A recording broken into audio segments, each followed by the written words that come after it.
शुरू करते हैं आज की वीडियो। पहले तो आप लोगों का थैंक यू, बहुत ही आपने लाइव में सपोर्ट किया इतना अच्छा। एक टॉपिक था, कई टाइम से इस पे कमेंट्स आ रहे थे कि हम इन्वेस्टमेंट पर्पस से कैसे डिमांड सप्लाई को यूज़ कर सकते हैं। तो आज टॉपिक वही है, हम इन्वेस्टमेंट कैसे करते हैं एक डिमांड सप्लाई को यूज़ करके। तो शुरू करते हैं आज की video. First of all, sector rotation. आप लोगों को कितनों लोगों को पता होगा सेक्टर रोटेशन क्या होता है और कितनों को नहीं पता होगा। तो मैं बता देता हूँ क्या हो देता है। छोटे सा बताऊँगा, ज़्यादा लंबा नहीं करेंगे वीडियो को। सबसे पहले क्या होता है, देखो हर स्टॉक्स जो हर सेक्टर होता है वो एक टाइप से रोटेट करते रहते हैं। यानी कि देखो ये मैंने रैंडमली लिखा है, ज़रूरी नहीं है कि अभी एफएमसीजी ऊपर है, निफ्टी पीएसयू बैंक नीचे, नहीं रैंडमली लिखा है। तो क्या होता है, कोई सेक्टर अभी ऑल टाइम हाई पर है ना, तो वो एक टाइम लो पर भी आएगा, जो लो पर है वो हाई पे भी आएगा। तो ऐसे सेक्टर रोटेशन चलता रहता है, यानी कि ये सब एक घूमते रहते हैं, हम ये कह सकते हैं सेक्टर रोटेशन के अंदर। तो हमें कैसे पता चलेगा कि हमें कौन से सेक्टर में इन्वेस्ट करना है, कौन से स्टॉक उसके उठाने हैं, ये सबसे मेन पॉइंट यही है। शुरू करते हैं।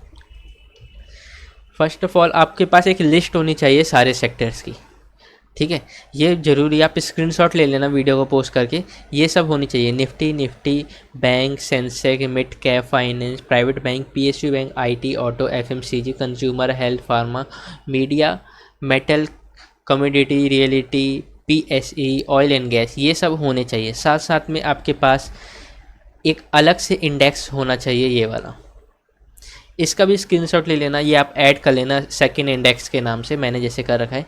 अब आपको क्या करना है, इनमें से सबको ओपन करके देखना है, निफ्टी और निफ्टी बैंक को तो छोड़ के, ये दोनों तो, इन दोनों को बस छोड़ के सबको ऑन करना है। मिड कैप से शुरू करते हैं।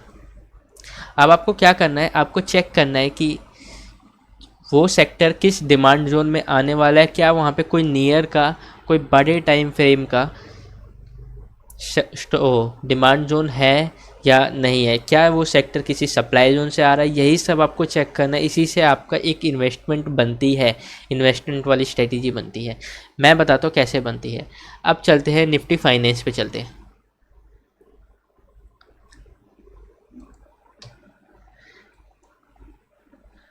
निफ्टी फाइनेंस का मैंने वीकली टाइम फ्रेम लगाया है। मैं एक आपको टाइम फ्रेम दिखाता हूँ, ये रहा। ये एक डिमांड जोन है, ठीक है। ये एक डिमांड जोन है, प्राइस इसके अंदर आई, और आपको इन्वेस्टमेंट तभी करना है जब आपका सेक्टर और डिमांड जो अपने डिमांड जोन के अंदर है, तभी आपको इन्वेस्टमेंट करनी है। अब वैसे तो आप स्विंग ट्रेड भी ऐसे ही करते हैं, हम इन्वेस्टमेंट भी ऐसे ही करते हैं।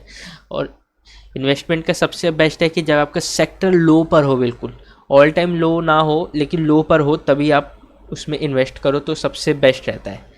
सबसे बेस्ट यही है, और इससे बेस्ट कुछ भी नहीं है कि ये आपका सेक्टर ऑल टाइम लो पर हो या लो पर हो, तभी आप उसके स्टॉक्स में इन्वेस्ट करो। नहीं तो आप दूसरा तरीका ये कर सकते हो जो मैं आप लोगों को बता रहा हूँ, कि आपका सेक्टर किसी डिमांड जोन के अंदर हो उस समय, ठीक है, डिमांड जोन में या आने वाला हो, तो आपको क्या करना है, अब जाके उसके हाईली वेटेड स्टॉक्स देखना है। हाईली वेटेड स्टॉक्स देखने के लिए निफ्टी इंडेक्सेस नाम की एक वेबसाइट होती है, उसमें जाना, मुझे निफ्टी फाइनेंस का देखना है, निफ्टी फाइनेंस सर्विस। इसके हाईली वेटेड स्टॉक्स कौन से हैं, HDFC, ICICI, कोटक, इन सब पे मुझे जाके डिमांड एंड सप्लाई मार्क करना है, ठीक है। अब डिमांड एंड सप्लाई मार्क करूँगा, मैं देखूँगा जब मेरा सेक्टर डिमांड जोन में आ रहा है तो उनमें से कौन सा स्टॉक उस समय डिमांड जोन के अंदर आ रहा है, ताकि मैं उसको एक परचेज़ कर सकूँ उस प्राइस पे, मेरे को एक एडिशनल नंबर मिल जाएगा उसके साथ साथ में। तो डिमांड सप्लाई को आपको यूज़ करके ऐसे ही आपको करना है। अब जैसे कि मैंने ये निफ्टी फाइनेंस को मार्क कर रखा है, ये रहा, प्राइस इसके अंदर आई कब, 17 मार्च को आई, और निकाली कब, 31 मार्च को। अब मैं इसका सबसे हाईली वेटेड स्टॉक्स चलते हैं। HDFC को छोड़ देते हैं, ये कंसोलिडेट कर रहा था बहुत टाइम से। ICICI बैंक चल रहे हैं,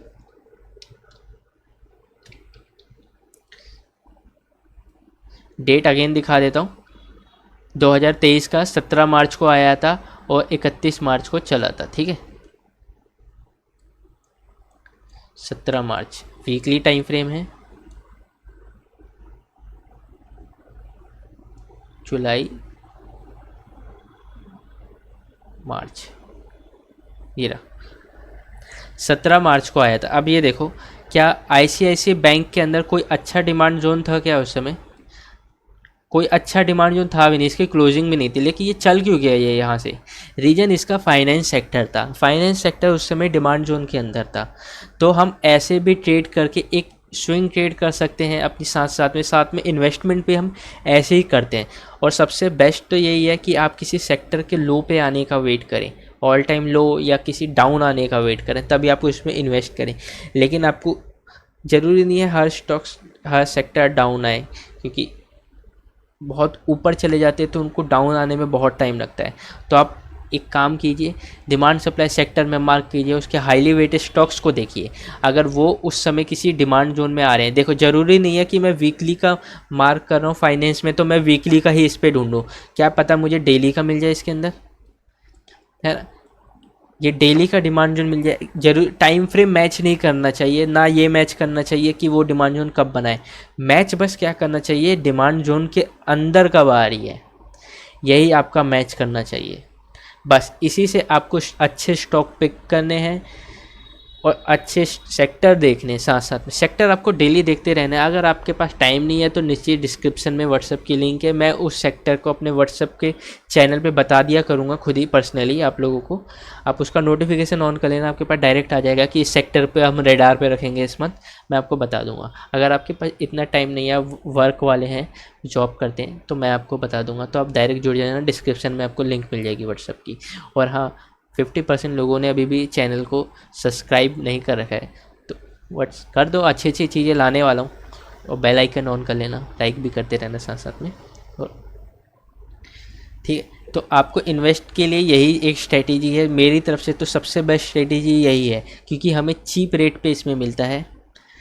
ठीक है, तो आप क्या करना, कोई भी स्टॉक देखने से पहले उसका सेक्टर को पहले आप करोगे, डिमांड सप्लाई मार्क करोगे, फिर उस सेक्टर के हाईली वेटेज स्टॉक्स पे जाना है। वेबसाइट में अब डिस्क्रिप्शन में डाल दूँगा, उस लिंक पे जाके उसका हाईली वेटेज देखना है, लो वेटेज भी देखना है कि क्या उस समय वो स्टॉक डिमांड जोन में आ रहा है या नहीं आ रहा है। तो उसी के अकॉर्डिंग आप उसमें अपनी स्विंग ट्रेड, इन्वेस्टमेंट ट्रेड या जैसी भी ट्रेड हो, आप कैसे भी इंट्राडे ही क्यों ना करना चाहते, आप वैसे ही कर सकते हो उसमें। तो अभी के लिए बस इतना ही। आपका कोई और टॉपिक पे आपको वीडियो चाहिए, एक अलग से सेपरेट वीडियो, वैसे तो मेरे पे टॉपिक्स हैं अच्छे अच्छे जो आप लोगों के बहुत काम आएंगे, लेकिन अगर आपको कुछ चाहिए तो आप उसको कमेंट में बता देना और अपना व्यू दे देना कि आप लोग कैसे उसको इन्वेस्टमेंट के लिए यूज़ करते हैं। ठीक है, और साथ में एक और तरीका भी बता देता हूँ मैं, कि आपका स्टॉक किसी बड़े टाइम फ्रेम के डिमांड जोन के अंदर आ जाए, तब हम उसको इन्वेस्टमेंट पर्पस से यूज़ कर सकते हैं। ठीक है, 3 तरीके हैं, सेक्टर लो पे आ जाए, या सेकंड है कि सेक्टर को किसी डिमांड जोन का सपोर्ट मिल जाए, लो पे ना आए तो भी डिमांड जोन का सपोर्ट मिल जाए। देखो अब ये ऑल टाइम लो पे थोड़ी ना, यहीं से चल गया ना, लेकिन स्टॉक सेक्टर क्योंकि नहीं था उस समय। और तीसरा है कि आपका जो स्टॉक्स है वो किसी बड़े टाइम फ्रेम के डिमांड जोन में हो, तब आपको उसमें इन्वेस्टमेंट के लिए उसको उठाना चाहिए। जैसे कि मैं टीवीएस मोटर्स का आपको एग्जांपल देता हूँ।